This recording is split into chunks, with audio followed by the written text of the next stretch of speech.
بسم اللہ الرحمن الرحیم۔ ہم باب دوم کا سبق نمبر 3 پڑھ رہے ہیں، زکوٰۃ کی فضیلت و معاشرتی اہمیت، اور لیکچر نمبر 1 میں ہم نے معنی و مفہوم اور مصارف زکوٰۃ پڑھ لیا ہے۔ اب ہم زکوٰۃ کی فضیلت و اہمیت پڑھیں گے کہ زکوٰۃ کی فضیلت و اہمیت کیا ہے۔ زکوٰۃ اہم ترین مالی عبادت ہے۔ قرآن مجید میں نماز کی ادائیگی کے ساتھ ساتھ زکوٰۃ ادا کرنے کا بھی حکم دیا گیا ہے، جیسا کہ اللہ تعالیٰ کا ارشاد ہے کہ وَأَقِیمُوا الصَّلَاةَ وَآتُوا الزَّکَاةَ کہ نماز قائم کرو اور زکوٰۃ ادا کرو۔ اس دنیا میں اللہ تعالیٰ نے کچھ لوگوں کو بے شمار مال و دولت سے نوازا ہے اور کچھ کو کم، یعنی کہ کسی کو بہت زیادہ دولت دی گئی ہے تو کسی کو کچھ کم دی گئی ہے۔ جس طرح زندگی اور موت کا اختیار صرف اللہ تعالیٰ کے ہاتھ میں ہے، اسی طرح رزق بھی اللہ تعالیٰ کے ہاتھ میں ہے۔ وہ جسے چاہتا ہے عطا کرتا ہے اور جسے چاہتا ہے روک لیتا ہے۔ زکوٰۃ کی ادائیگی اس بات کا اظہار بھی ہے کہ مال و دولت دراصل اللہ تعالیٰ کی دی ہوئی نعمت ہے، اور اس لیے اس کے حکم کے مطابق مسکین اور دوسرے مستحق لوگوں کو بھی اس سے حصہ دیا جائے۔ جب کوئی مسلمان مال و دولت جیسی نعمت اللہ تعالیٰ کی راہ میں قربان کر دیتا ہے تو اللہ تعالیٰ بہت زیادہ خوش ہو جاتے ہیں اور اپنے اوپر قرض قرار دیتے ہیں اور وعدہ کرتے ہیں کہ یہ قرض کئی گنا بڑھا کر واپس کریں گے۔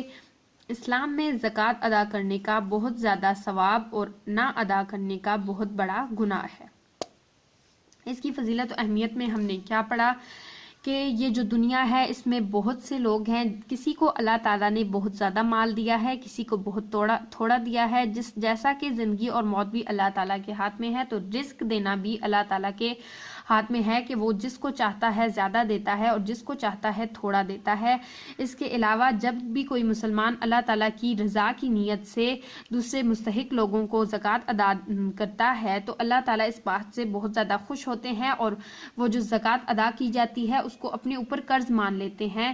یعنی کہ قرآن مجید میں ارشاد ہوتا ہے کہ مَا ذَا الَّذِي يُقْرِضُ اللَّهَ قَرْضًا حَسَنًا فَيُضَاعِفَهُ لَهُ أَضْعَافًا كَثِيرَةً کہ کون ہے جو مجھے قرض دے قرض احسن، میں اس کو اس کے لیے کئی گنا بڑھا دوں گا۔ یعنی کہ اگر کوئی زکوٰۃ میرے لیے ادا کرے گا، میری رضا کے حصول کے لیے اگر کوئی زکوٰۃ ادا کرے گا تو میں اس کے مال کو اس کے لیے اتنا بڑھا دوں گا کہ جس طرح مجھ پہ قرضہ ہو۔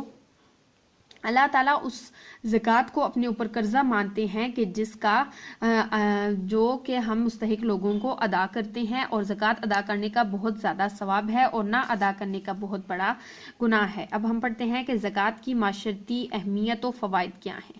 معاشرتی لحاظ سے زکوٰۃ کے بہت سے فوائد ہیں، جن میں سے چند ایک درج ذیل ہیں۔ زکوٰۃ کی ادائیگی سے مال میں برکت پیدا ہوتی ہے اور وہ بڑھتا ہے، جیسا کہ میں نے اوپر وہ آیت پڑھ کے سنائی تھی۔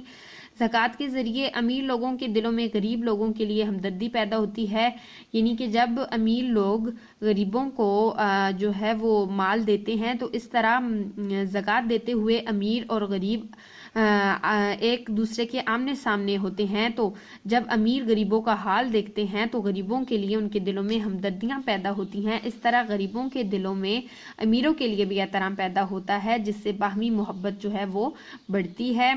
زکوٰۃ کی رقم سے قومی بہبود کے فلاحی کام مکمل ہو سکتے ہیں، یعنی کہ جو قومی ترقی کے لیے کام کیے جانے ہیں وہ زکوٰۃ کے ذریعے کیے جا سکتے ہیں۔ زکوٰۃ کی ادائیگی سے دلوں میں مال کا لالچ اور محبت کم ہوتی ہے، اس کی جگہ اللہ تعالیٰ کے بندوں کی محبت پیدا ہو جاتی ہے۔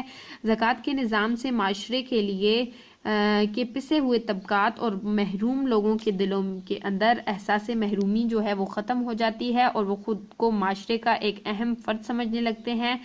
زکوٰۃ کے ذریعے معاشرے سے غربت و افلاس ختم ہو جاتی ہے۔